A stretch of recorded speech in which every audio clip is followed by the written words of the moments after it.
Kai, tabbas ta wuce, lalle na yi latti, tabbas yau zan ci duka a makaranta, bari in gajjera wanduna a jikina.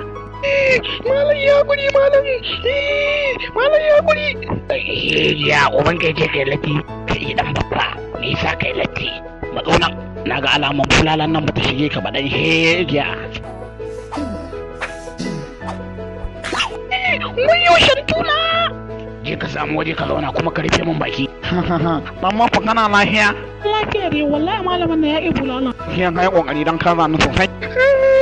Gaskiya wannan malamin ya iya bulala sosai. Da ka gani kan washi tare ne shi. Ba da bulala ne mun banje ta ba amma ne mu a shantuna na ji wani rai. Kai ne ba ka ji ba. Wallahi na ce ka daina yin lata amma ba ka ji. Haka ne mana, lati ya zama dole saboda gaskiya ne na cika makara ba na tashi da wuri. Makarefin nake kullum ba ni kuɗin mota a ƙasa nake zuwa. Shan tuna. Ya haƙuri kamar kuka. Ya zama dole ne kuka. Ga littafi na sabo ya fana a ƙasa. Ga littafin na a ƙasa ba, bari na koma baka kayanka. Kamar shi kawai a ƙasa. Kamar shi kawai. Shan tuna. Ga shan tuna ne ta tashi.